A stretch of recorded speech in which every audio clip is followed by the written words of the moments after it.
when God does bring you somebody, a man, he may not be a millionaire. He may not have all of these cars. He may still be working on himself. And we like, oh, he low functioning.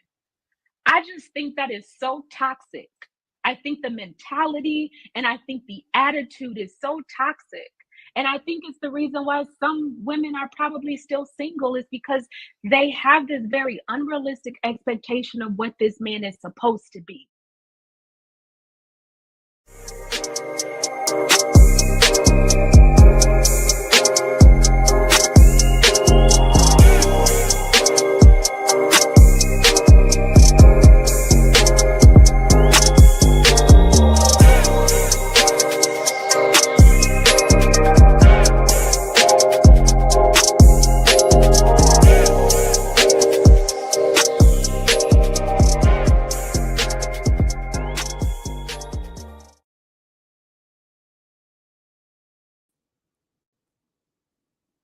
Hey, everybody, welcome back. Happy 2025. This is Camille Essick. I am host of the Speaker Podcast. This is the podcast where innovators and creators connect. We have a phenomenal way that we're starting the new season of the podcast, and I am beyond excited. Excited is an understatement. What I need you all to do right now, I need you all to lean on the share button. I need you to like, comment, share, subscribe. If you have not done so, I need you to do that right now. And I need you to share this podcast with everybody that you know.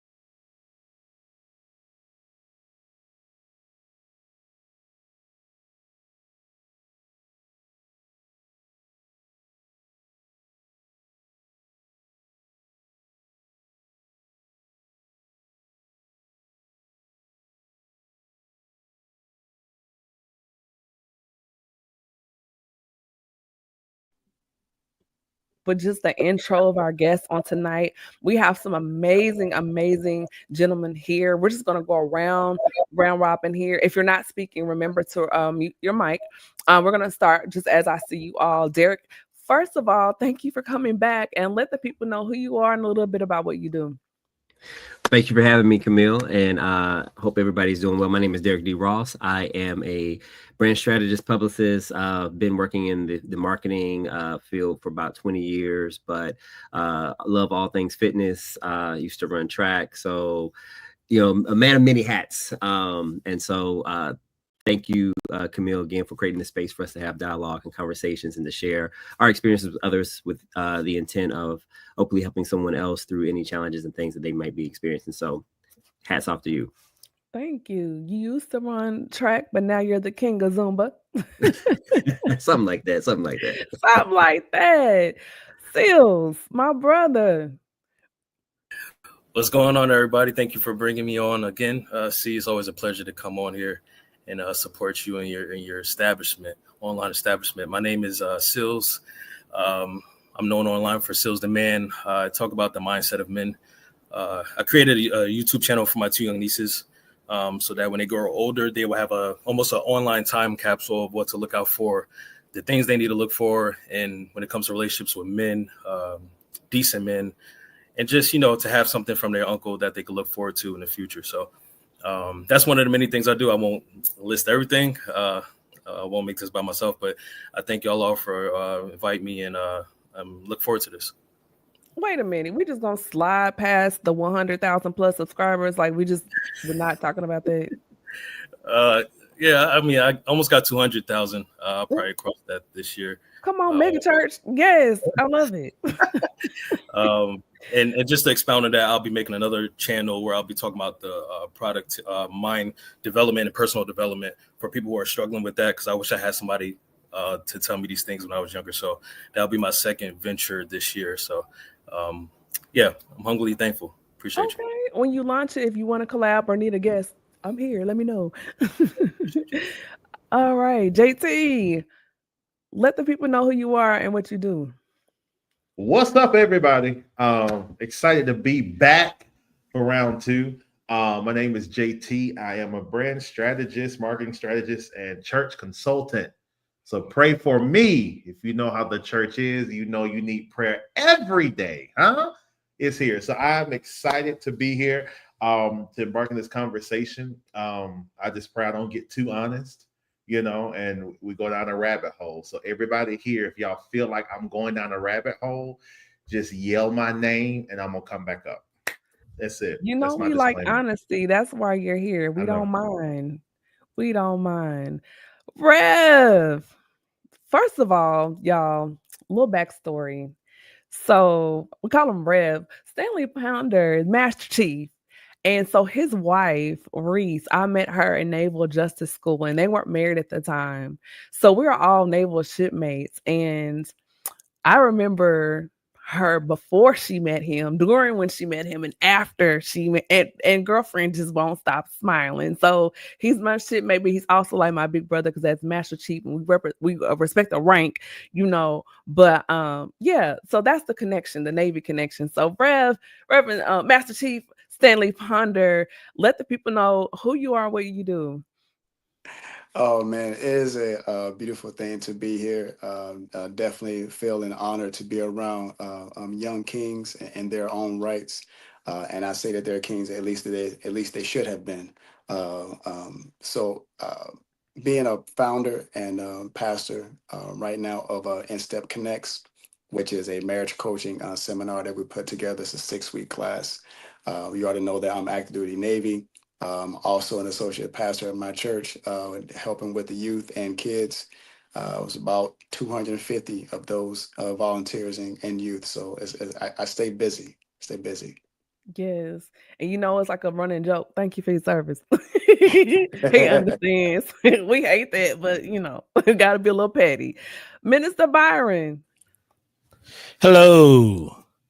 I am Minister Byron Dixon. I am my profession. I am a IT guru. I just put it as that. I do everything IT. Right now work at Fernbank Science Center where I'm audio visual and I am the IT coordinator for Fernbank Science Center. I also am a football coach at Stevenson High School in Stone Mountain, Georgia. So that I'm always mentoring young men, been doing that for almost 15 years. And just pretty much just have a heart for men. Just Bible says iron sharpens iron. And I'm just so happy to be here that we can kind of put some sharpening to some dull axes out there on some brothers. And hopefully they can come out sharp. And it's enough brothers in here to make them do that. I like that. Say that again. You're putting iron on dull axes. Yeah, we're sharpening each other's axe. Metal on metal sharpens. I like that. I really do. Last but not least, my brother Prescott. What's up? What up? I'm Prescott Mack. I am an author, basketball sports agent. I represent professional basketball players that play overseas. An entrepreneur. I also own the professional basketball team in Savannah, Georgia, called the Savannah Buccaneers. And I am also the assistant women's basketball coach at Savannah State University. And I'm just, learning as we go. Hopefully I can learn something from these brothers on the screen. Husband, father, and still trying to figure it out. So happy to be here. I appreciate you, Kim. I'm excited. Thank you so much. Before we kick things off, I want to say we had one more panelist. He and his wife had been on the show prior to, and so I saw him one day at church, and I was like, I'm doing something in February, and I would love to have you on. And without question, he was like, absolutely. And we booked everything, got the emails were going out. But the Lord called him home. And so we want to just take a minute to honor the life and legacy of Elder Lawrence Wilburn. God had other plans. So he was our other panelist for tonight, but God has, the final say, and he is sovereign. So we want to dedicate this episode to the Wilburn family, Dr. Matisa Laverne, Deshaun Landon, and their daughter, Taya. So without further ado, we're going to slide right into our conversation for tonight. One of the things I wanted to bring up was the fact that there's a lot of negative conversation out here in regard to, the red pill, blue pill community. A lot of toxic stuff going on out here. So I wanted to have this conversation tonight to really sit down with some brothers I knew would come with some positivity and some good, solid information and points of view. And one of the things I want, and anyone can jump in and run with this, but I want to ask you all, like, what have been some of your common challenges that you faced in dating and marriage? What have you seen, and how can those things be addressed?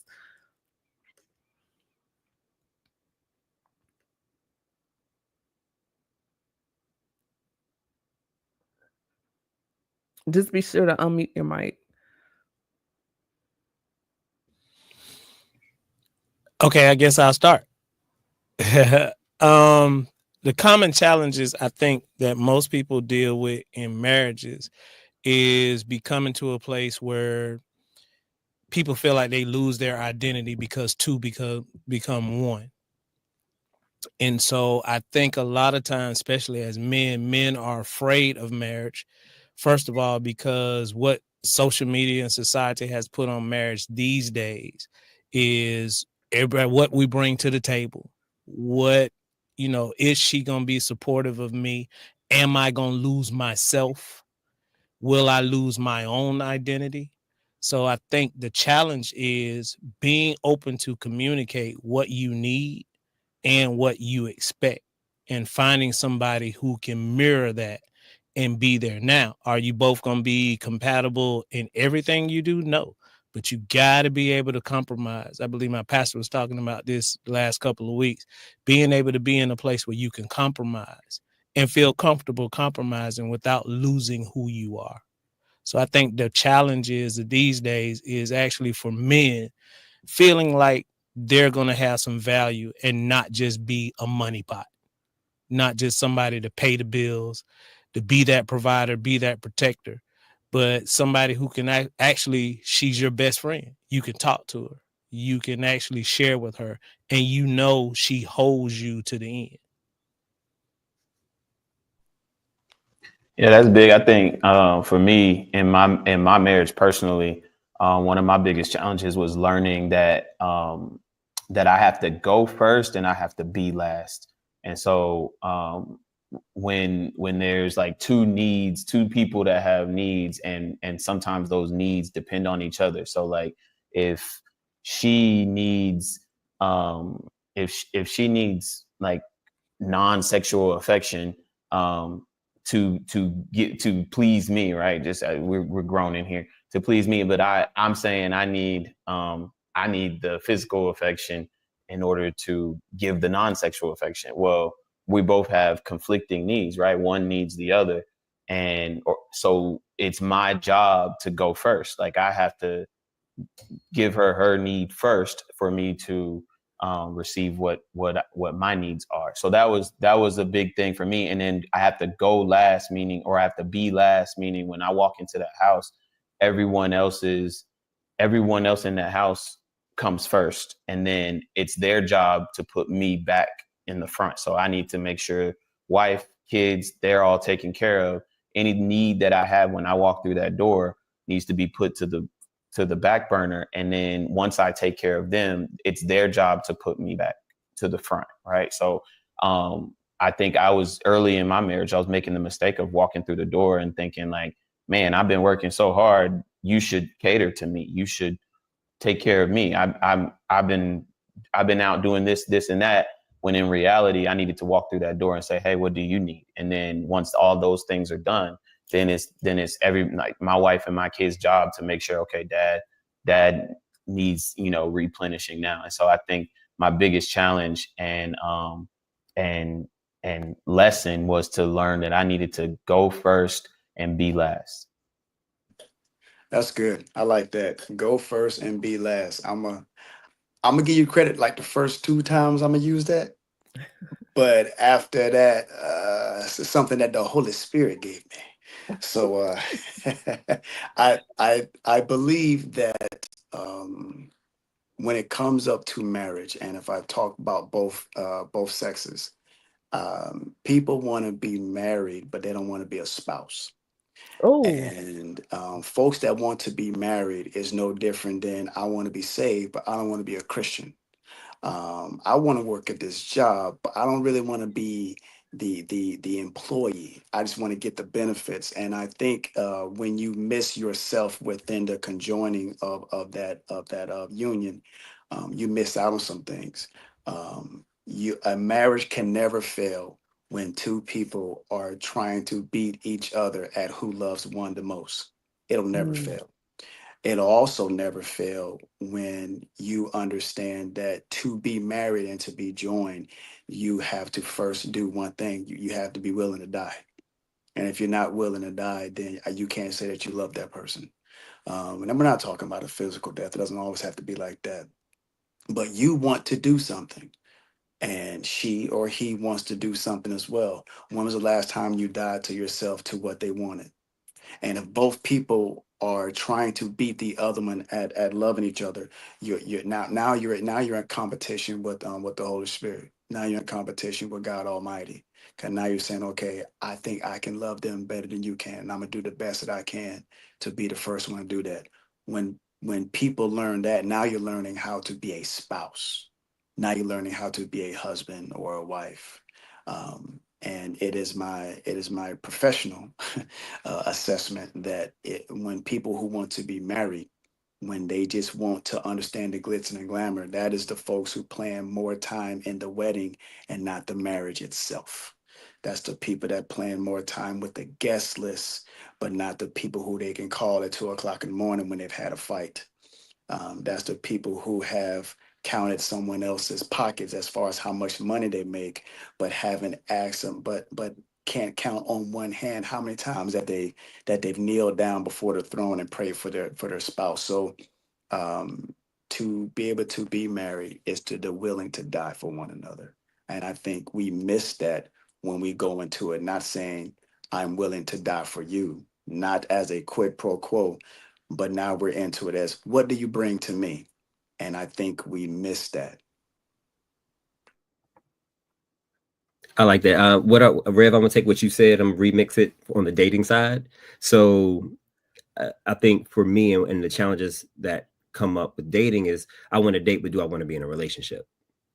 Because if you're dating with intention, then eventually that road is to head into relationship, partnership, and eventually to, marriage and building a family, a life together. And so I think nowadays people are excited about the dating aspect, that, that first, 90 days, all the elements. And then when things settle, it's like, okay, well, are you ready to communicate? Are you ready to, have the difficult conversations? Are you ready to share a safe space? Are you ready to go to therapy together? Right? Are you ready to deal with some of those things that may show up? And in my journey in dating, it was a lot of things that I envisioned what I wanted, but then I had to also then reconcile that with reality. And so a lot of times we're not ready to really reconcile with reality what it really takes to date and then eventually build into something bigger, that then feeds into what you all have been sharing about the space of marriage, right? It starts there, but you have to continue that work. And so people are lazy. People nowadays are lazy and they don't want to put in the work for what they say they want, because when they get in it, then it's oh shoot, I ain't signed up for all this. But yes, you did. If you said this is what you wanted, this is what you're signing up for.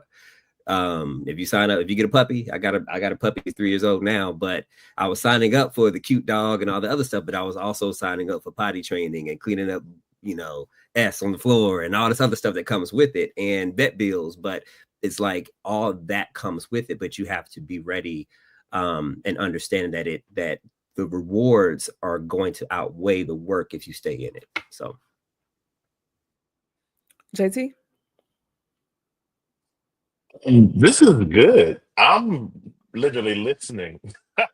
What's being said. Only thing I probably would add is being intentional and being patient.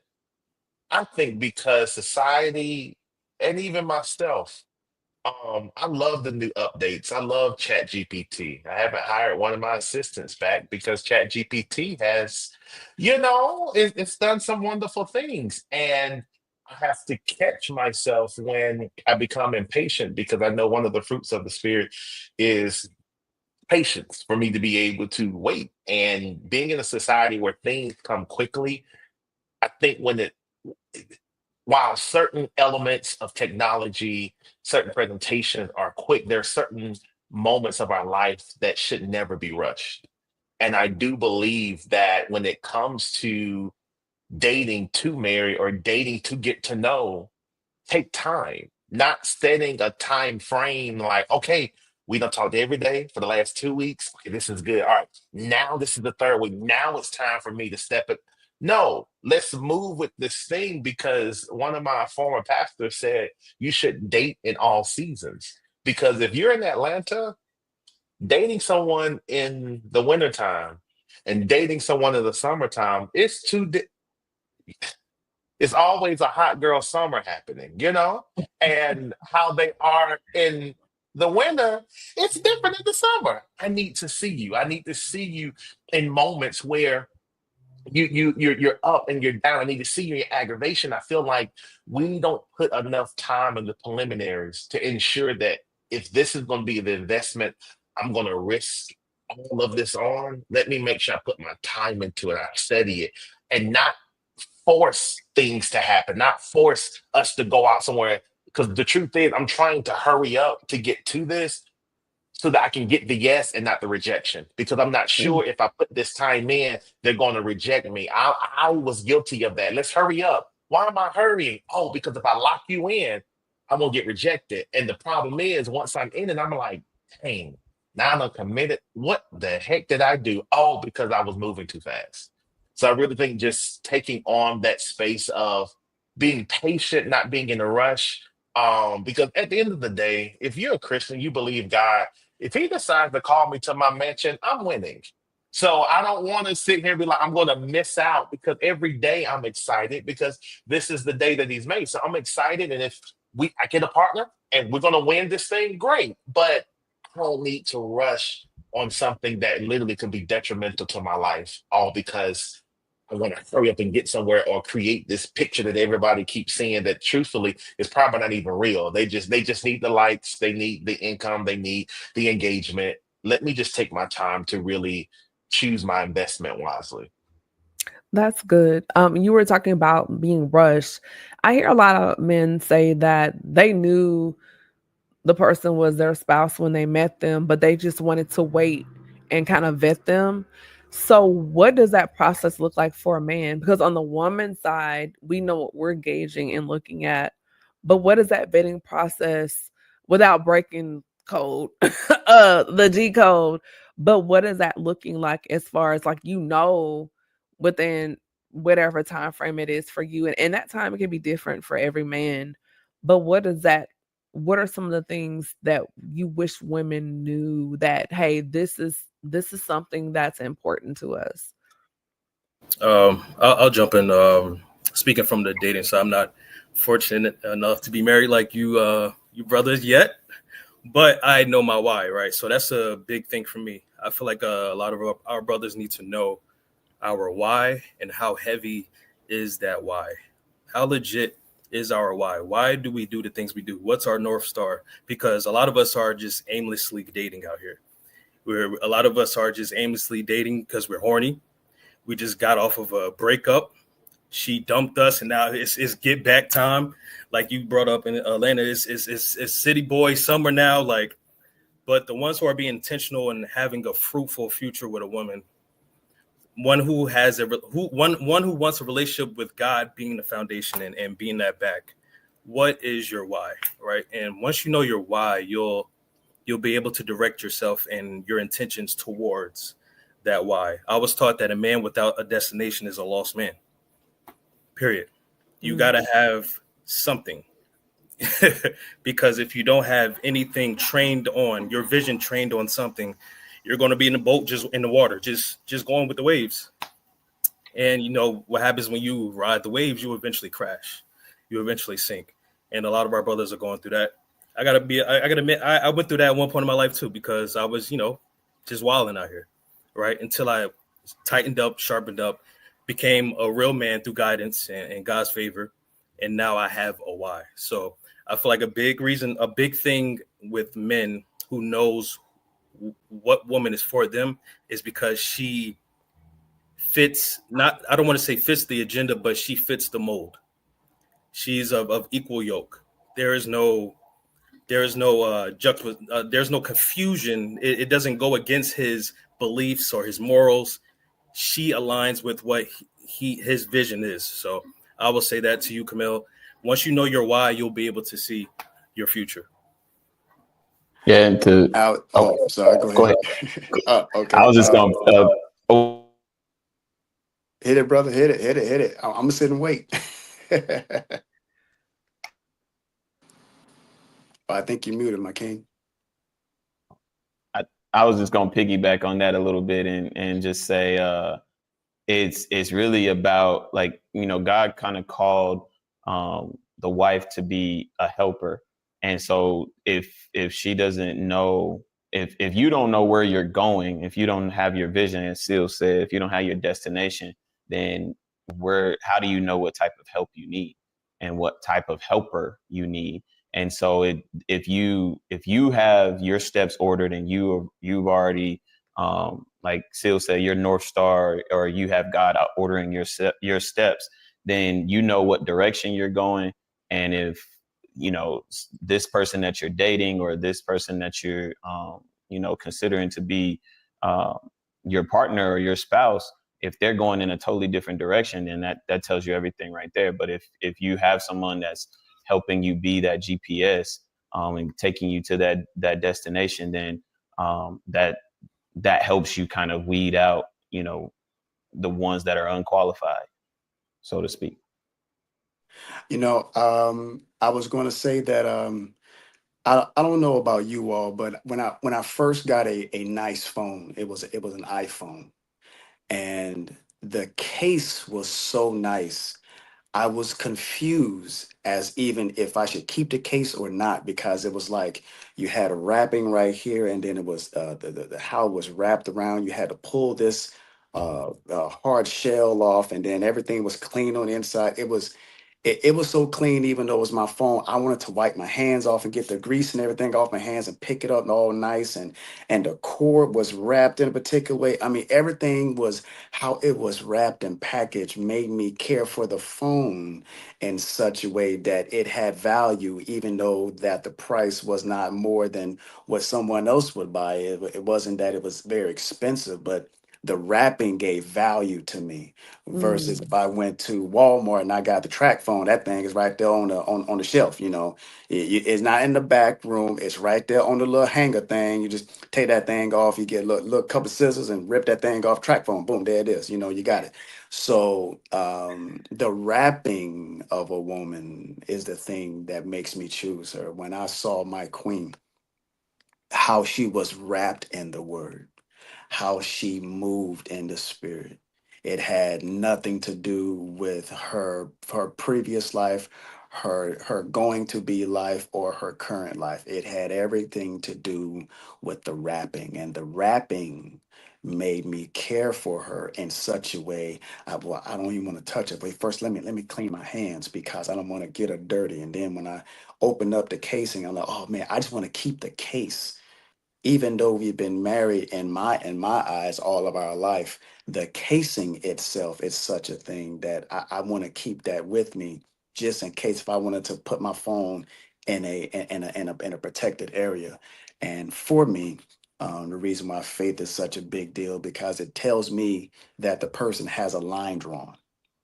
You can have a different faith. It doesn't matter what your faith is. Let's just go down that street. It has really I do not care about what your faith is, because if you have one, it says you have a line drawn. I will only go this far. And if you go beyond that, that person's faith said, hey, I thought you said, according to X book, you're supposed to blank. The fear is that people are not wrapped in anything. And they can say, well, I'm going to go this far today, and then tomorrow I'm going to change it up. And then the next week, boom, boom, boom, boom, boom. And I'm curious if they some people may have a iPhone type of presentation, but they look like the track phone that's at Walmart. And I think they have to, how you think has to match how you're wrapped. And no, an iPhone doesn't know what's an iPhone until someone puts it in the box. So I think that the wrapping says everything. Minister Byron? Yeah, I love what Rev said. I want to piggyback on one thing he said earlier in his message, something my former pastor used to say all the time. A lot of times people think relationships are 50-50. Relationships are 100-100. If we're both trying to give 100%, nobody goes lacking. If I'm only giving 50, then you're only getting 50% of me. But if I'm giving you 100, we're both giving each other 100. Nobody goes lacking. So with that being said, I think the misconception that most women don't see when it comes to when we really are in a place, when we really are locked in, first of all, we know who we are. When a brother knows who he is, and and we're being real here, a lot of us have gone through some damaged parts of our lives. We've got the notches on our bedpost, the whole nine. We've dated everybody. We did all that until something in our life changed us, whether it was religion, whether it was God changed us or something. We came to a place where we came to know who we were. When we know once a brother finds out and knows who he is, then when he comes to the place, then he's ready to find that mate. So you as women have to understand that once a brother finds himself, my wife would tell people all the time, the first moment I knew who she was, I started taking over more responsibilities in her life. I was like, so who do you have? Who's your cell phone? That's what I was taught. That's what my former pastor taught us. He was like, I said, give me your cell phone bill. She was like, huh? Give me that cell phone. I'm proving to you at this moment in time that I'm trying to cover you. That's one of her favorite words. I want to be covered. So if you want to know if this man is really for you, when he starts covering you while he's dating you, while he's getting to know you, when he gets to that covering part, then he's locked in, because first of all, a man can't cover you if he don't know who he is. And that's the big issue, that a lot of women do not actually look and understand that when a man, he has to know himself. And society doesn't, I mean, we're being honest, we're black men. So we're already knocked down 5 notches just going into society. So we have to get into a place where we know where we are. We feel like we're successful. Our businesses are doing good. Our jobs are doing good. Hey, I have the things that I need. And once I'm ready there, then I'm ready to take on. Then you know seriously if he's ready for you. That's good. And I guess to kind of dig deeper and kind of just rip the Band-Aid off of this conversation, I want to know what you all think about the mental health side of being a man and being a safe space for each other. Just in this platform, I have learned a lot about men and communication and how not having that space to communicate and to talk and open up. And if you were to cry, it's like now you're antagonized in your orientation and sexuality, like, oh, I'm not a man, if I shed a tear or two. But now we're in a space and time where it's not as taboo as it used to be. So what are you all doing, or what are your thoughts as far as within each other, as far as the brotherhood, creating a safe space of community for your brothers to come to you and talk without the ridicule of being emotionally vulnerable and not being judged? Well, I think it starts with asking the man, when was the last time he redefined manhood? And when you ask a man when was the last time he redefined manhood, you usually don't get an answer because they have not done it. We have not done it. I grew up in the 80s. So it was all G.I. Joe, Transformers. I grew up on Rambo and Arnold Schwarzenegger movies. So that is what was in my brain. That's what a man does. He lifts weights. He is strong.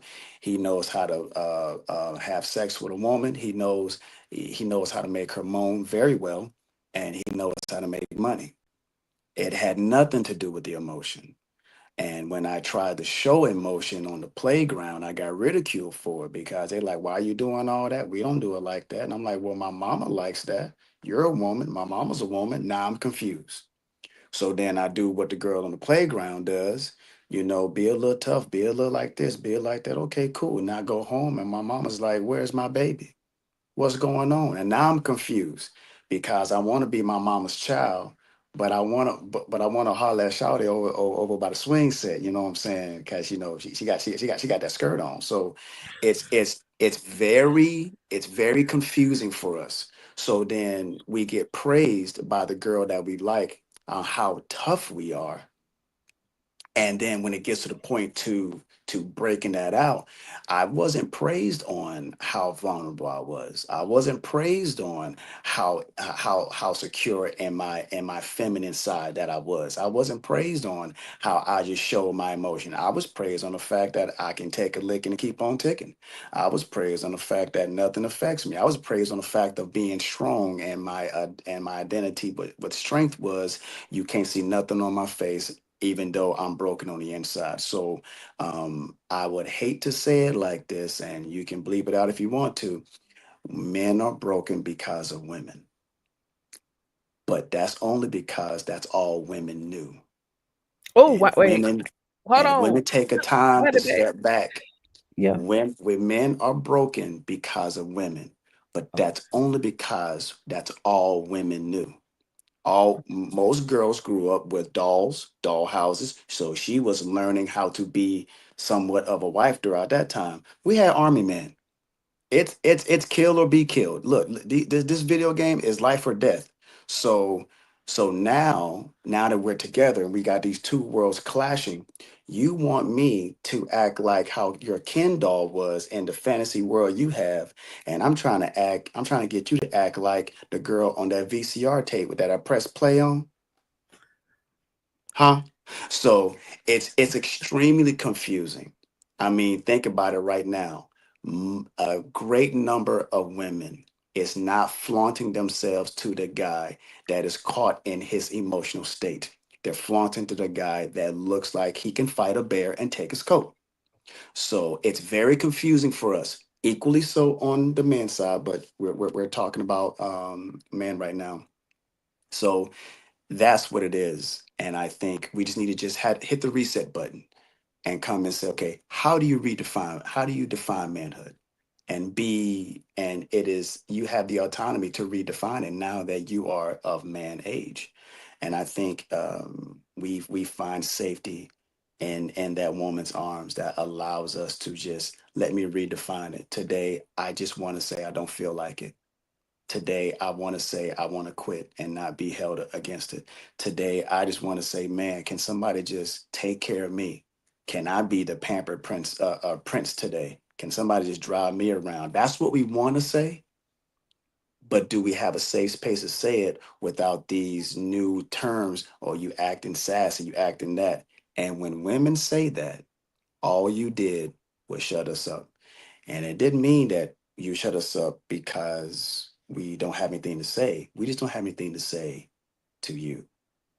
So I just try to just tell men, redefine manhood, and let's go down that street on what makes you feel comfortable.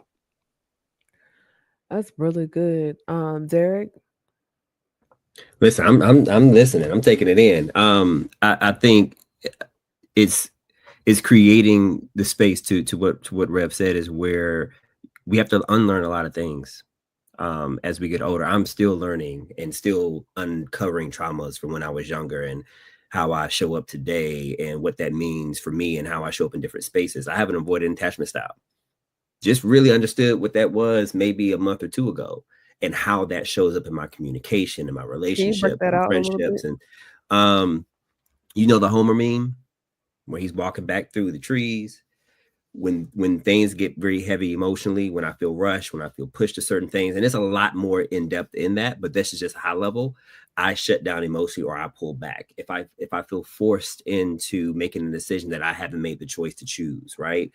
It's a lot of different things that shows up in that, and that then determines how I show up in relationships and in friendships and and bonding with other people. I always want to feel like I have the choice to choose. And if I choose it, oh, I'm in it. But if I feel that I have been emotionally manipulated in a way, or, yeah, I think that that's the best way to put it, emotionally, mentally manipulated in a way that makes me feel like that choice wasn't truly mine, that it was kind of led down this road and then I chose it. And then in hindsight, I look back like, did I really choose that? Like, is this the space I really want to be in? Is this? And so I'm learning more and more of how to navigate that. And even navigating that with other people, there's there's other attachment styles and how they even battle against each other. And so I think in Rev's point, into even what Seals Man said earlier, and my brother Prescott, about knowing yourself, even with that iPhone analogy, iPhones are tested before they go to market. All the stuff. And so we have to constantly go back and upgrade the software, whether that's therapy, whether that's talking to other brothers that's been through similar experiences, and being open and vulnerable enough and having that space, right? Understanding what vulnerability is, right? It's a lot of redefining a lot of things, what it is to be a man, manhood, but then also what do these terms mean? What does vulnerability really mean as it pertains to a man? What does being comfortable? What does mean sharing? And so I think it's just really continuing having that dialogue and finding spaces where those of us that have been doing the work, that have some awareness, can say, hey, I can lead this conversation, or I can show up and be the example, or at least help to guide other brothers in this path to help as we're redefining those terms and things. So JT. I guess it's a lot of preachers on here, so I'm just gonna keep using their analogies, No, use and your analogy. flowing. No, because I'm a preacher too, so I might as well just keep I the don't want flow it to be going. preachy. I want it to be I honest. know, Like, I know, I get it, but the thing is, in the space of what Derek just said about the upgrade and using the phone, the one thing that we don't do is we don't read the instructions to learn about everything on the phone. So when something goes wrong, we try to troubleshoot ourselves instead of just going to the actual book that knows everything about it. And I feel like as men, even myself, I'm good at being honest. I'm good at, learning until it gets a little tough, until I start seeing things that require me to have to make actions outside of me and myself communicating together. It's the moments that I have to start addressing things of the past and things I may have done to people or things I may have said. It gets a little tough then, because now I'm like, wait a minute, this is going to show them that I was weak, I was wrong, I was in a bad and sad place, I was dealing with something, and not knowing, not spending enough time with myself, reading my manual, going to the good book, being able to have that conversation. I get stuck, and I'm sitting there diagnosing an issue that could be fixed if I just really became honest with myself. If I really just knew what my triggers were and able to say that, able to put some things out, able to be vulnerable, able to find other people. I remember it was one time I was just talking about just looking at my life and seeing how much I do for people, right? And I was like, pat on the back. We're doing well. And I looked at what I was getting back from the ones I was helping, and I didn't see the same token. And I was like, and I mean, I'm ready to get my pen, and I'm getting ready to put them on this list. And we're gonna create an exit strategy. Until Holy Spirit said to me one day, it's because you haven't told them about you. They call you and tell you about them so you know where their triggers are, you know what they're dealing with, you know what they need help on, but you never pick up the phone and talk to them when you're having a hard time, when you're dealing with something. So how can you expect them to know about the deep parts of yourself and you never open up and share it? And I had to start balancing that out, but it took me having to spend time to look at my manual, to look at myself, to look at what the book says about who I am and what I should be, and being able to know when issues arise within myself, knowing how to deal with it and then articulate it. Because now when I'm dealing with something, I tell it, I share it so that others around me that are close can find certain moments and triggers that may say, hey, Jay, you good? Yeah, I'm good. What made you say that? I remember, oh, thank you for checking in. So I think just spending time getting to know us and being okay with not being perfect, being okay with not being always on 10, having weak moments, not being able to hit the mark, being okay with that, but having the right people around you so that when you say that you're not okay, they want to go to your manual and figure out what do we need to do to get it fixed. So. Minister Byron? It's a couple of things that were said that really triggered something in me. And I think I'm a flip it and just be real honest. A lot of times men are in a mental state because of where we learned what manhood was. Let's just be honest. We learned it in the barbershop. We learned it from our uncles. They didn't tell us the truth. They just told us what you were supposed to be as a man. Boys, quit crying. Men don't cry. They told us and they taught us that we were not supposed to be feared. And I love the way Rev flipped it. And that's what our uncles told us, the G.I. Joe, the Army men, the whole nine. And then when we turned around and actually found that first woman that we really cared about, and we wanted to cry, and we ended up crying from because we were in a vulnerable situation at that time. She did something. Okay, we finna go there, Camille, but she did something to me that brought out an emotional state of me, and I cried. And then she looks at me and breaks me back down and be like, but I need you to be that tough protector man, instead of embracing what that was, because everybody told me I could not do that. Mm-hmm. So you got a lot of men that are, the reason they don't get in relationships is because they do not want to feel that again. That is not something you want to feel as a man, that once you open up, once you get there, that there is a female that brings you back down and tells you you can't be that kind of man. That's not the kind of man I want. Well, as you just said, JT, but that's what the book told me. I'm fearfully and wonderfully made, and I do have an emotional side to me. I'm not supposed to be that guy all the time, 24/7. I have to be in a place where I can, because if not, let's just be honest. A lot of times when we do get to a certain age and really ready to settle down, we got so much trauma and built up stuff that we never released. Even stuff that we could talk about from our childhood. Yeah, I grew up in the whooping stage. It's still some stuff. I'm like, well, why in the world did my mom and dad whoop me like that?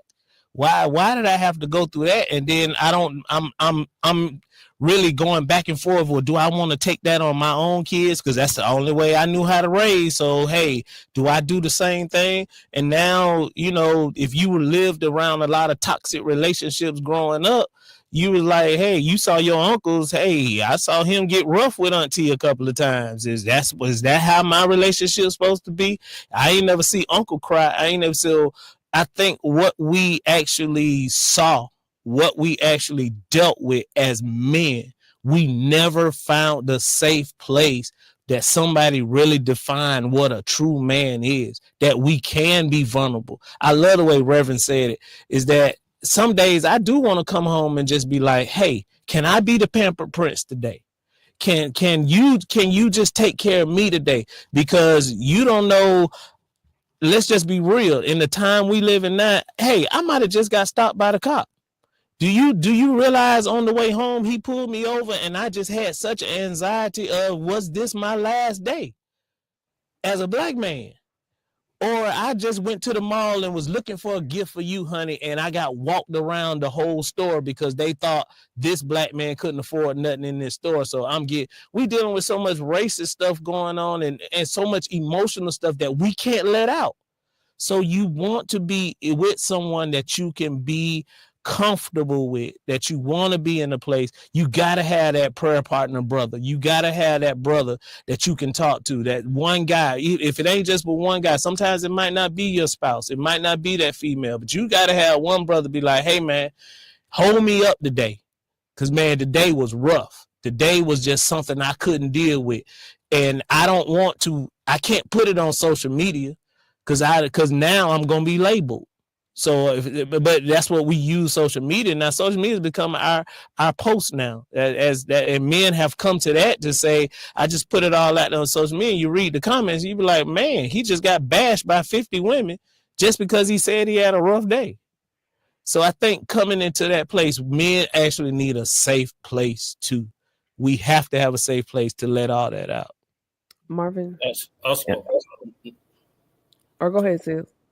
Oh, I'm sorry. I also want to say, man, I love these points. It's like this is exactly what we need, like brothers talking to brothers, because we're so closed off with each other a lot of times. I also want to say it starts with us individually as men. I noticed that I'm also a youth counselor in the winter and the summer for teenagers. And one thing that I noticed with them is that there's a perpetual cycle of brokenness. And then when you ask these kids what it is to be broke, they think, oh, it's about not having money. Right. And so the thing with a lot of us is that in order to cure that problem, we try to acquire things, and we try to acquire a lot of things as men. That means a lot of women. So now we out here just juggling women, big pimping. Right now we're trying to acquire a lot of money. So we use all types of avenues, illegal and legal, to get all this type of money. Now we're acquiring possessions. Rev, you brought up something like you said you were raised on soldiers, right? MASH and Rambo, right? I know these things. My grandpa used to watch it every day. But and now you have brothers out here acquiring weapons, acquiring bullets, but we are not acquiring the ammunition for life. And that is what I see what's missing in these young men these days. They are not acquiring what it takes to be great up here. The things the intangibles, the things you can't touch, buy, return, sell, those are the things our brothers are missing out on nowadays. They think being broke is not having money, but being broke is in here. It's spiritual, it's emotional, it's emotional maturity. How you expect to have a woman if you can't even hold something that's good for you? It always falls apart because you're broke here.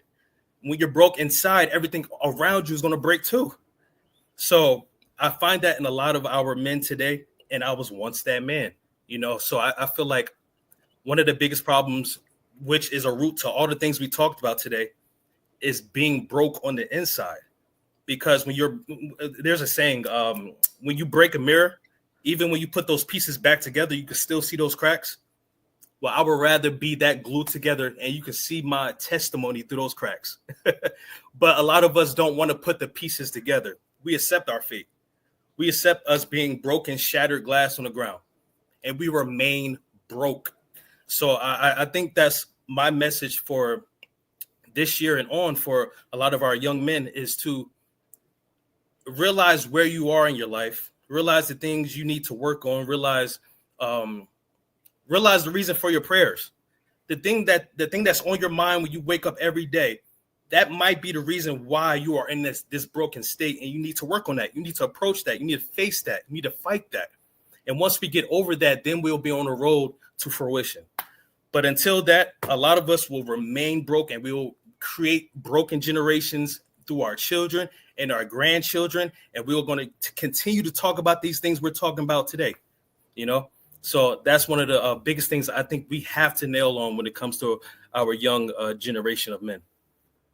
Marvin, thank you for joining us, Marvin. I'm so sorry, fellas. How y'all doing? I didn't catch the question. I'm sorry. Oh, we're just discussing safe spaces for Black men and just how to do that. How to have safe spaces for Black men? Yeah. Communication. For myself, working in a elementary school or in education period, I have learned to have safe space for us and for males. And how we do that is finding someone, like the fellow said earlier, finding someone who we can talk to, we can trust, we can confide in. I know for a lot of us, like they said earlier, we are nervous to find that safe space because of the things we've been through, or being judged. I think we have to really realize that we do have males in our community that really wants to help us succeed. And I think it's more so of us trying to figure out if they're cool enough to talk to. Are they going to tell my business? Are they going to judge me? You have all those things in your head that you think about. And like the fellow said earlier, even with the women, we try to have that safe space with them. But sometimes they look at us, differently, like they said earlier, as far as you're a provider. You don't supposed to cry. You don't supposed to have emotions. And then we wonder why things don't happen the way they happen, because of us being hurt or us being fragile as far as wanting to confide in somebody, if that makes sense. That's good. One of the things I want to ask you all, I think somebody's not muted. Okay. One of the things I want to ask, if you're not speaking, please mute your mic because I'm getting some feedback. One of the things I want to ask you all, as far as where we are in society, I don't think women understand the amount of stress and pressure you go through, whether if you're a man in ministry, you're entrepreneur, maybe both, 9 to 5, both. Just what does that really look like? Illustrating how that feels, and just the necessity of having that emotional, mental, spiritual support, because I think a lot of men wear it, but sometimes if the woman or whomever you're with is not in tune with you, they can miss a lot of red flags. And then there's an event, and then everybody's like, oh my God, like it's such a surprise, I didn't know. But if you go back and really read some of the lines of that chapter, that story, you can see where it really the break happened. So can you guys kind of tap in for the listeners and viewers, just explaining and letting people know that the stress and pressure is real. I think one of y'all just tapped on it earlier. And then just how we can show up and support you more in those areas. I think the first thing. Oh, I'm sorry. Go ahead. You got it. Sorry. No, it's okay. Thank you. Appreciate it. I think the first thing, so when it comes up to the stress is extremely real. I had a suicidal break 2023, and I spent that whole year thinking that if I wanted to be suicidal or homicidal. In many cases, it was both, and going back and forth with that space. And I let the queen know, hey, this is what I'm dealing with. And she heard what I said, and then she went right into what she was needing from me. And then I stopped and I looked at her and I said, I don't think you understand what I just told you. That the stress of running this family, 6 kids, 3 boys, 3 girls, a bad wife.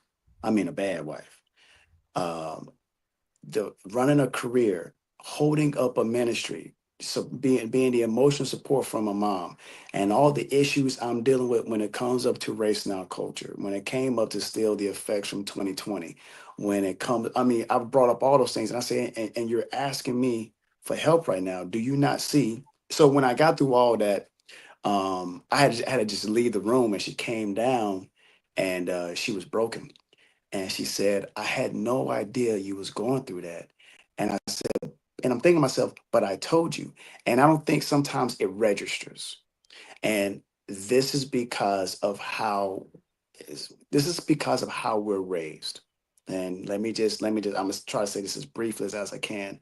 When you're daddy's girl, daddy takes care of everything. So now that girl wants a man like her daddy. and you're supposed to.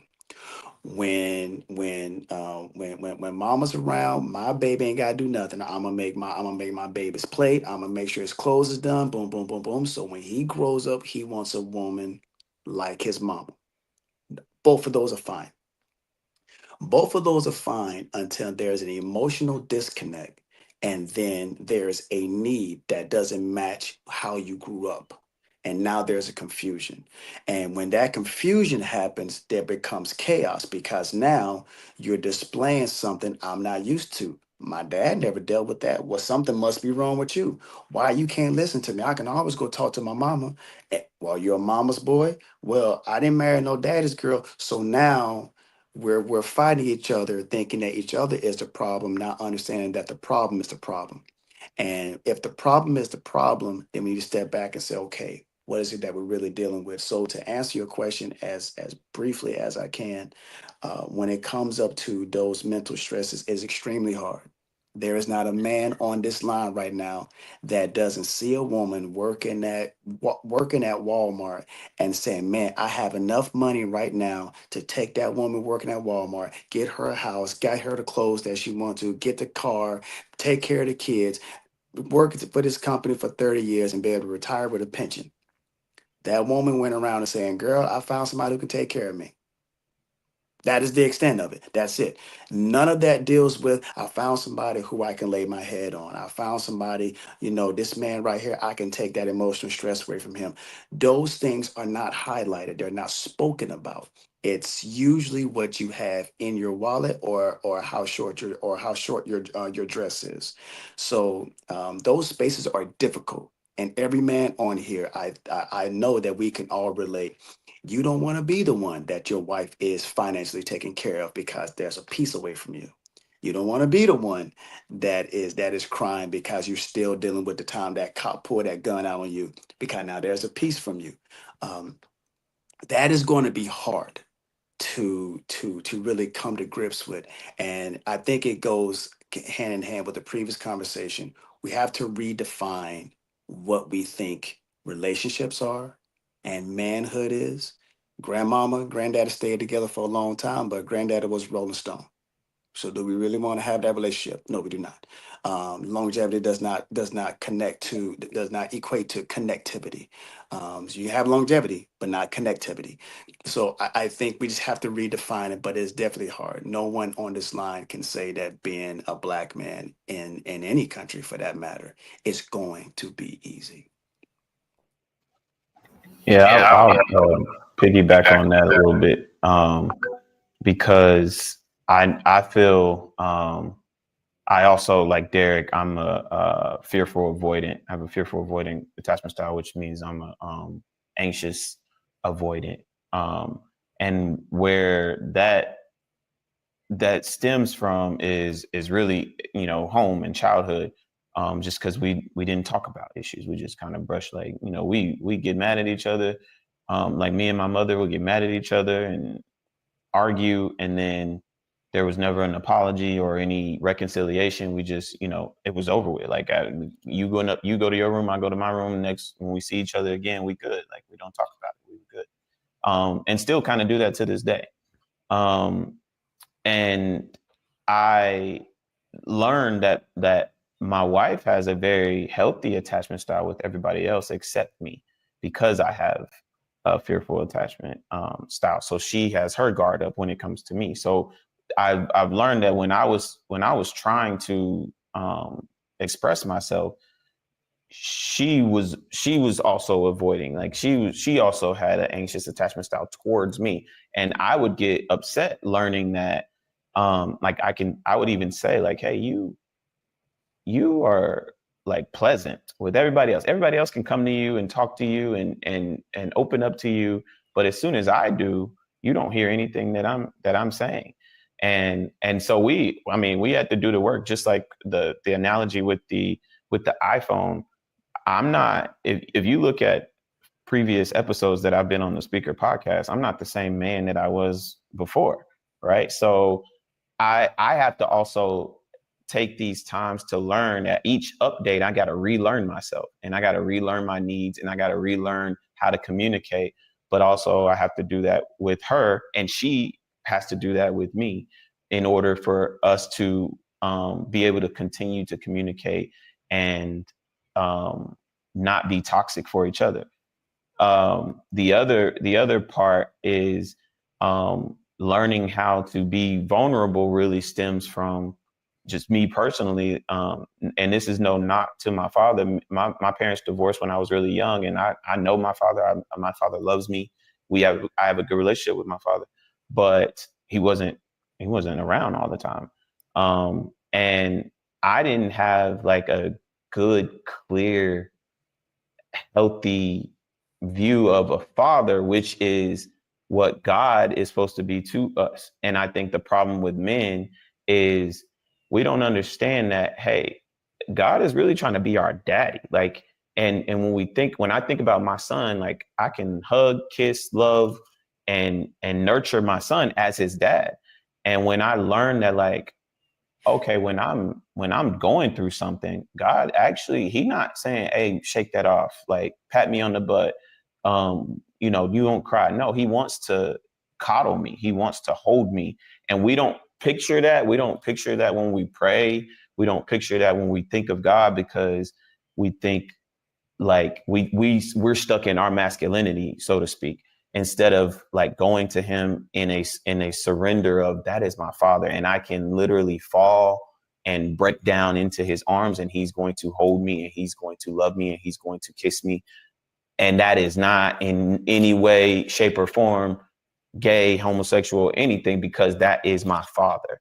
And once I learned that, it was like, oh, I mean, yes, I would love to be extremely vulnerable with my wife, but I don't have to, because I have a Father that I can go to, and I can literally cry to, and I can be as vulnerable as I want to, as I should have been as a young boy with my dad, and how my son can be with me, because he can cry, he can come to me, and I will hold him, and I'll love him, and I'll kiss him, and I'll teach him, and I'll instill masculine values into him. But I am going to be a safe space for him, as God wants to be for us. So I think that was huge for my growth, and learning how to be vulnerable as a man, and really, like, whether my wife, if I express this to my wife or not, or if any man expresses it to any woman, you don't, like, if she hears you, great.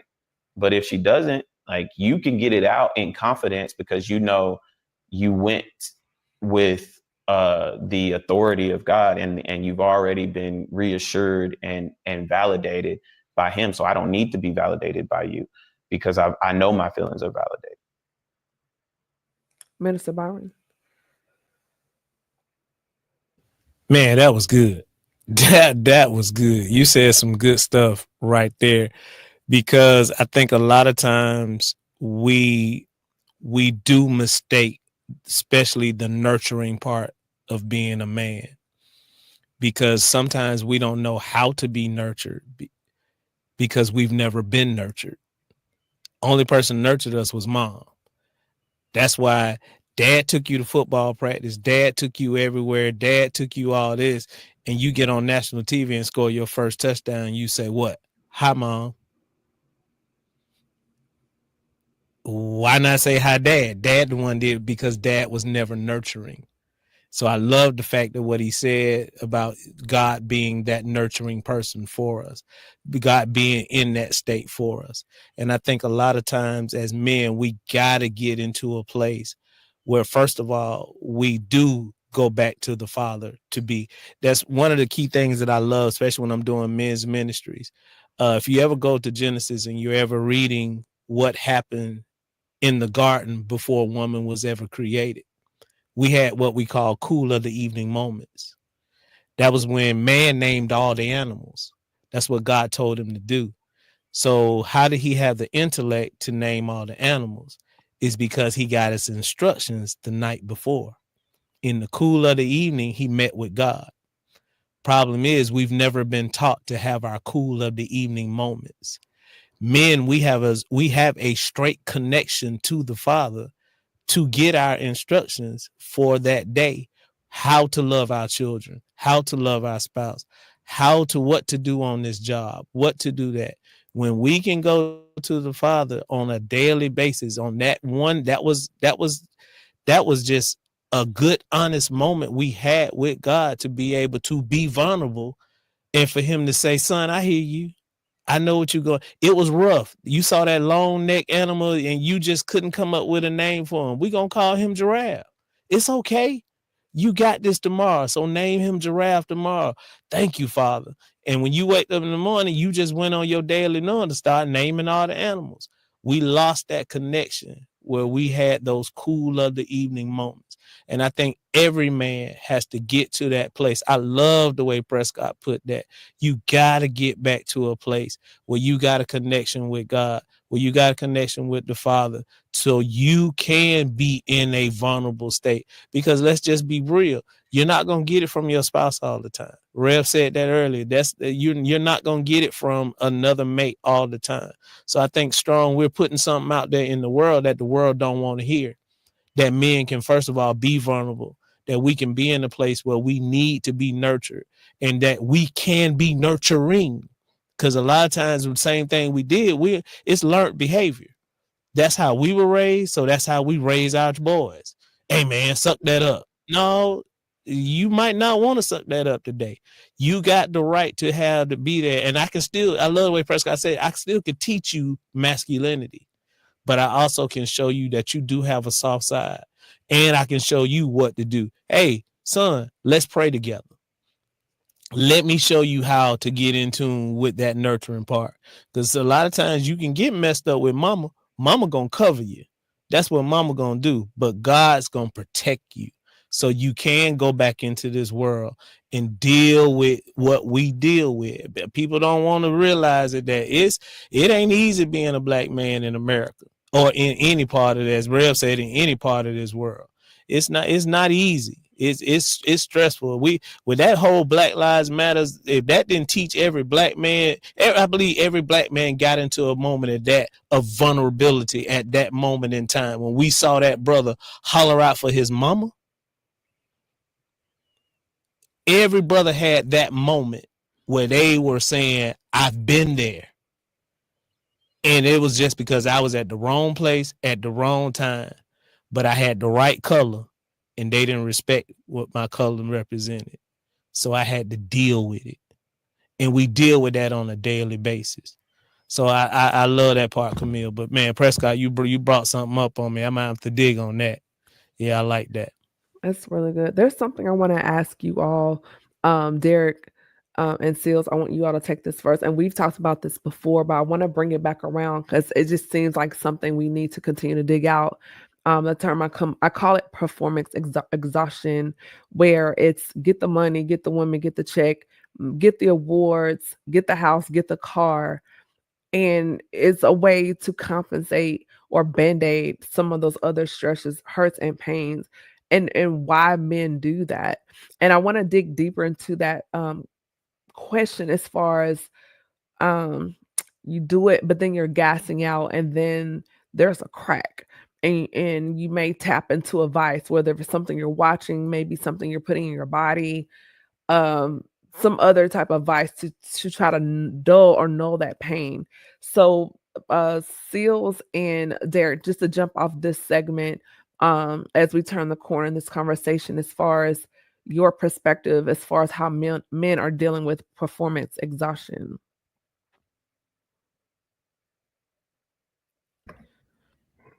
Yeah, that's a heavy question, Camille. It takes me back to one of the reasons why I've always been so driven. I was molested when I was younger. And so for me, the mindset was, okay, well, you won't ever be able to say that about me because I'm going to achieve all these other things. Even as a young person, that was my thing. So I, was great in school, sports, was a homecoming, all this other stuff, did all these things. And that drove me into career. That drove me into always wanting to be, hey, I'm gonna have all these accolades, but never wanting to deal with or have that conversation around that label. You can label me as everything else, but you won't be labeling me as that. And that was just a coping mechanism, a survival mechanism so to speak. And it wasn't until I got older where I was like, well, that was the driver, but that wasn't necessarily a healthy driver for me. And so as I got older, and I've had the conversations, I've shared, I've told my mom about it. I told my dad that I grew up with, not my biological dad, but my dad that I grew up with. And their response was like, well, why'd you never share it with us? And I'm like, why, how could I, as a child, what was I supposed to say? How was I supposed to bring that? And even as a child, I, in my head, didn't want them to feel like they were failures at protecting me, right? And so I never brought it to them because I was trying to protect them. And so I've always been in this space of protecting other people and trying to hold up this image, right? And so it wasn't until I got older where I was like, it's okay to share, but just figuring out how to share, getting to a point where I can stand on it and not be impacted by it. But really, and so some of that just came from seeing other brothers tell their stories, other brothers sharing.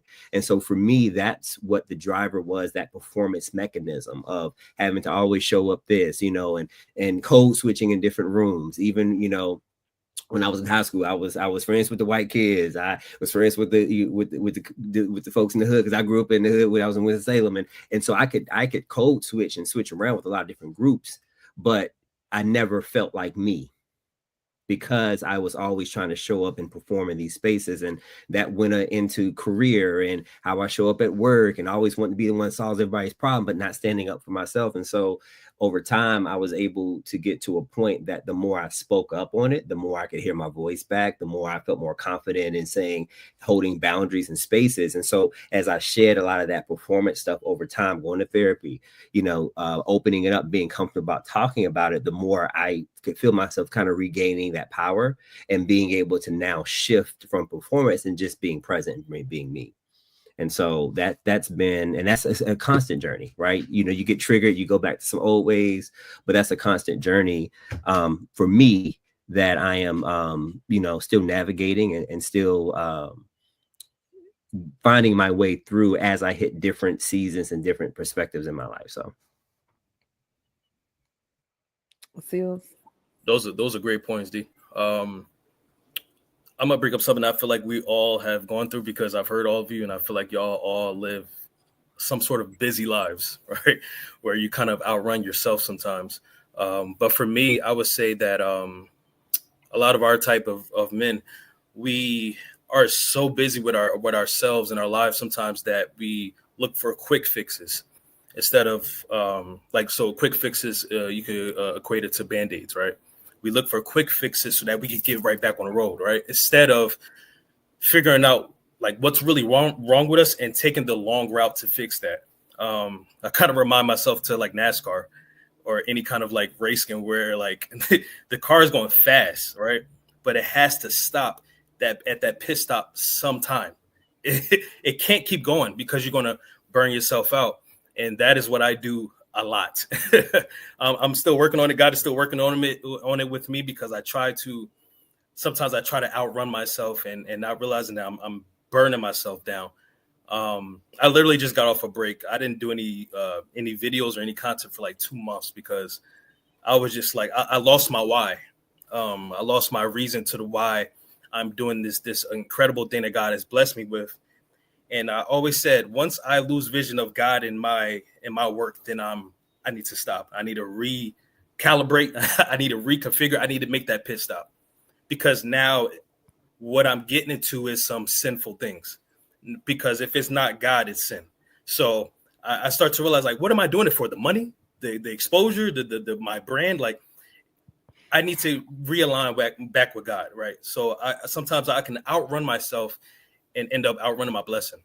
And that's something that I don't want to do because I've done it before, and once you outrun yourself, you run into mud real quick.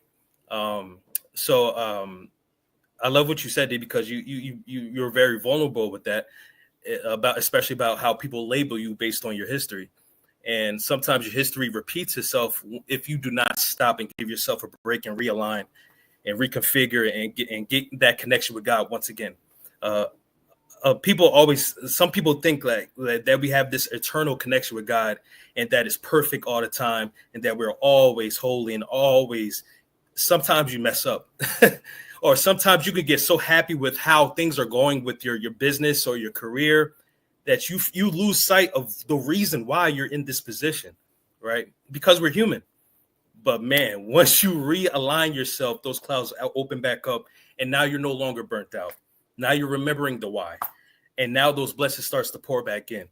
So I thank God for His mercy because I could be a fool sometimes.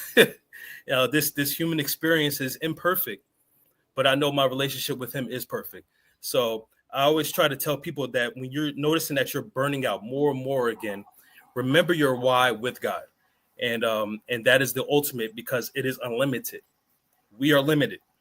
Once you have a source and you're plugged into something that's unlimited, like this lamp that I have on, or this TV that as long as I plug it in and I pay that bill, it's going to keep going. But as soon as you plug out, it's a wrap. And you could try to turn yourself back on. You could try to provide your own power supply and electricity. You're just going to burn yourself out every single time. So that's big for me, reigniting your connection with God and the ultimate source. And that's going to keep you going on for as long as you can. Marvin, and then Prez or Ref can go either.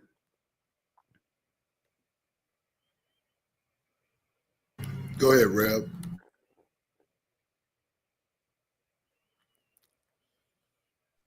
You were supposed to go. No, man, this is difficult because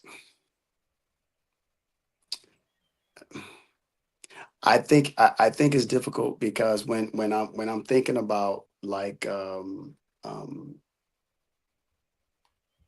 the gentleman had already said it in the best way possible, and man, I'm trying to say this in the best way possible. I guess in a short way that you know what. Let me think about it some more because I want to be more succinct. Give me a minute. Okay, Marvin.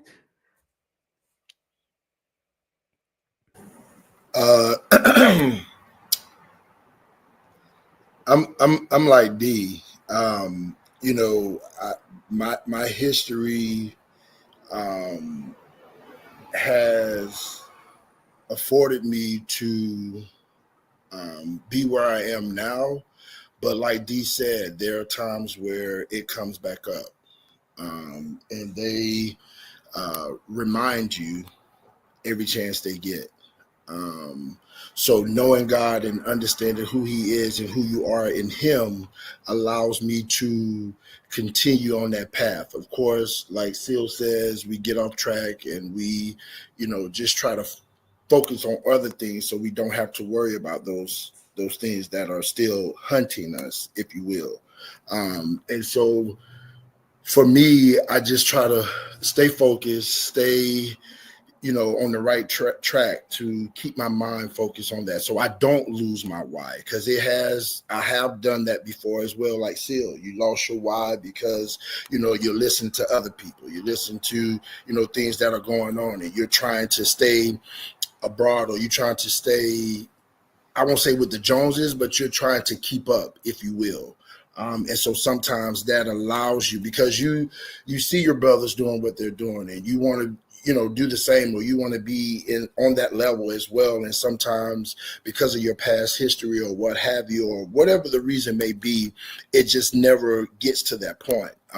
But I'm in a place now where I'm at peace.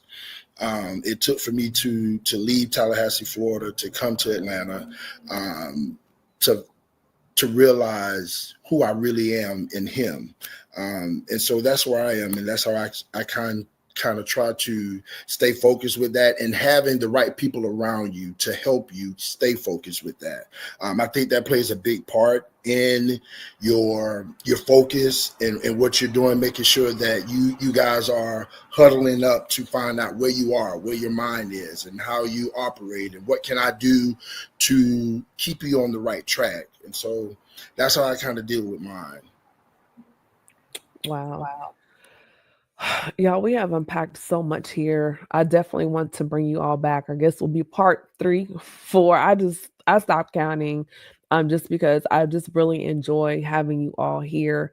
Before we close things out, I do want each of you to give us takeaway nugget or gem as far as that men can take with them until we bring you all back for the next conversation. Also, what you have going on and where we can contact you on social media. So I want to start with Prescott. First of all, Pres, thank you so much for joining me here tonight. This has been a phenomenal conversation. Just for our brothers, is there one more thing that you feel like they need to know or think about until we do this again? Because we are going to do this again. So yeah. So falling in love, finding somebody to kick it with, that's easy. Partnership is hard. When you're a partner, you gotta think about the other person. You gotta compromise. You gotta sacrifice. Like, partnership is difficult. All the other stuff, getting there is easy. So if you really and truly want to kind of navigate the dating and married life, you got to be ready to be a partner. But I am Prescott Mack. I am international basketball sports agent. I recently wrote a book about how to become an international basketball sports agent. I also own a TBL organization, which is the Basketball League. So I own a semi-pro team in Savannah, Georgia. We have our season actually coming up in March, and we play from March to June, and we play at the Savannah State University. I'm also assistant women's basketball coach at Savannah State University. So reach out to me. My Instagram is at pmac.sportspro. And would love to connect with anybody, network with anybody. And I appreciate you, Camille, for having me on. absolutely. Rev? I would say probably the most important thing to take away is that self-assessment. Not everybody, let's just assume that everybody doesn't have the access to healthcare and things of that nature. So here's how you know that you probably need to take a step back. Scoring is something that we're very used to. If you play basketball, they want to ask you how many points you made, what position you play. If you play football, how many yards that you run, or how many football tackles you got. So if it's a house, what kind of house you got, how many bedrooms. It's always a point system. When the point system stops being important and the quality from which the environment brings to you, you're in a healthy place. If the points is still a driving thing for you, you're probably in a financial trauma. And that means that you're chasing something because you know what it's like to have nothing, and you're fighting tooth and nail not to go back to that. So having a self-assessment is really important. When you can be happy with that 88 Oldsmobile, if you can be happy with that and you don't worry about what people say, you're in a healthier, I'm not gonna say healthy, in a healthier place. When you're with the person that doesn't fit the mold that everybody else says it should fit, but she is good to you, you're in a healthier place. So self-assessment is probably going to be the best thing. And if you don't know how to do a self-assessment, that's one of the ways to do it, is to ask yourself if the point system still matters, because you're trying to impress people who can really care less about you. Then you're not in a good place right now. So yeah. As far as myself, we're still doing InStep Connects. We're doing a couples coaching. We don't do couples counseling. We we do couples coaching. It's like a football coach. I'm teaching you how to throw the football, not why someone deflated your football on the playground when you was 5. We're not talking about that. We're talking about right now.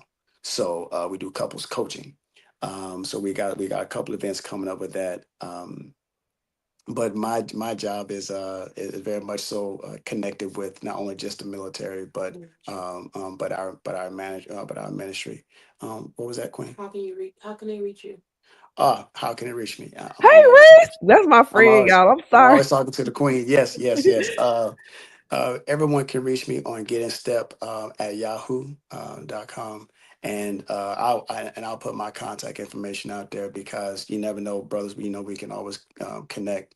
252-288-9345, 252-288-9345. I don't want nobody saying that men don't talk and men don't connect, because we talk for almost 2 hours on this thing. So we have proven everybody wrong. We talk about the things that we want to talk about. So let's just go ahead and make that part clear. So that's it for me, fam. I'm sorry for squealing. Reese is my girl, so I had to shout her out. Minister Byron.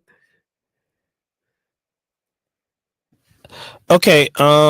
Thank you, Camille, for inviting me. I love this. This is right down my wheelhouse. I think what I would say that I would love for the men to take is, first of all, have those cool of the evening moments.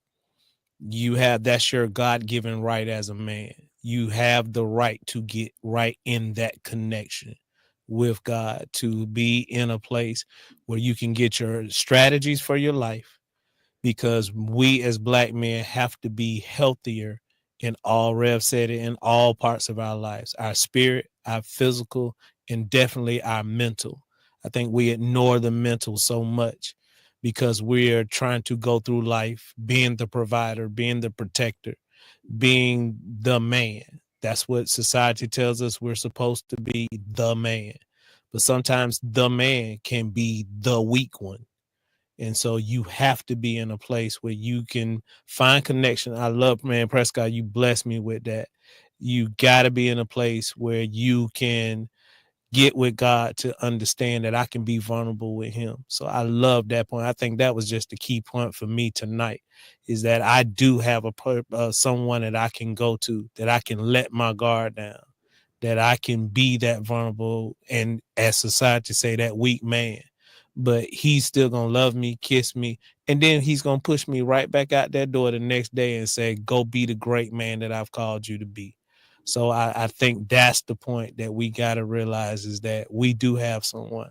And I'm not a big social media guy, but my Facebook is my name. My Instagram is the first part of my email, which is BYR Dixon. That's my email is connected right there.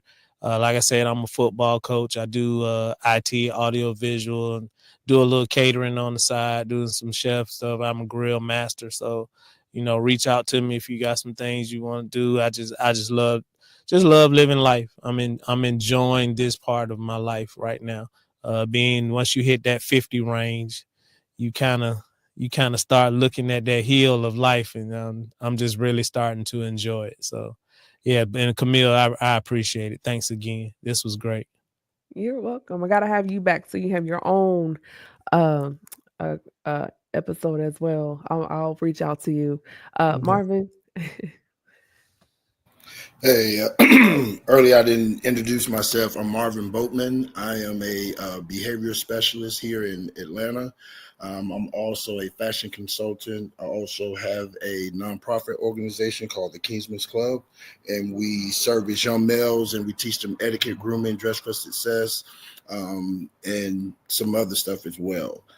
My takeaway is for us males to have more conversations like this, for us to, one, not judge a book by its cover, right? We want to make sure that we understand, because you don't know that gentleman that you're walking by may be that blessing that you've been looking for. And when I say that, meaning they may be the key to, another career, or just partnering with them to do an organization or have an organization, what have you. So it's very important that we understand, that we have to be a little more, when I say putting our pride aside, and really understanding that we really need each other, especially with what's going on now. Like, we really need each other like never before. So it's very imperative that we connect with brothers that we can trust or get to know, so we can get to a level of trusting and kind of go from there. But Camille, again, thank you for always thinking of me. Again, I apologize. I feel so bad that I wasn't on the first half, and I feel like I missed a lot. But if you have me on again, I promise you I'm going to get my computer together, and I'm going to be on time, and I'll be ready. Thank you again for this opportunity. You missed a lot. I just want to rub it in. Oh, wow, bro. Wow. Real. That's why we have replays. Come on. Yeah, it was so good. I'm gonna rub it in your face. It was so good. Really, Camille, don't do me, please. I'm Petty Betty. You know, I do what I do. You missed a lot. Okay.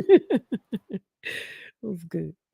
Yes, y'all. But first of all, thank you all, gentlemen. I want to bring you back to continue this conversation. I like the chemistry here. It's really good. And you all brought a lot to the table. I appreciate your vulnerability. I appreciate your transparency, your honesty, your wisdom. I'm always thinking about who I want to bring on. I'm very strategic. I think that you all have something to offer. And you all represent something I think that Black men need to see. I'm hoping that those tuning in saw a little bit of themselves in each of you. I cannot wait to see what you all do as you go forth in the community and what you're doing to be leaders and examples to other brothers out here. So as my sweatshirt said, good Black men still exist. I know some, and they're right here. So thank you all so very, very much. Without further ado, y'all tune in next week. And if you have not done so, please go to my website and subscribe. I have a lot of new digital products out there that's available. And I've got something, because y'all know Valentine's Day is next week. So I have something in the works just for my brothers. And I think you all are going to really, really like it.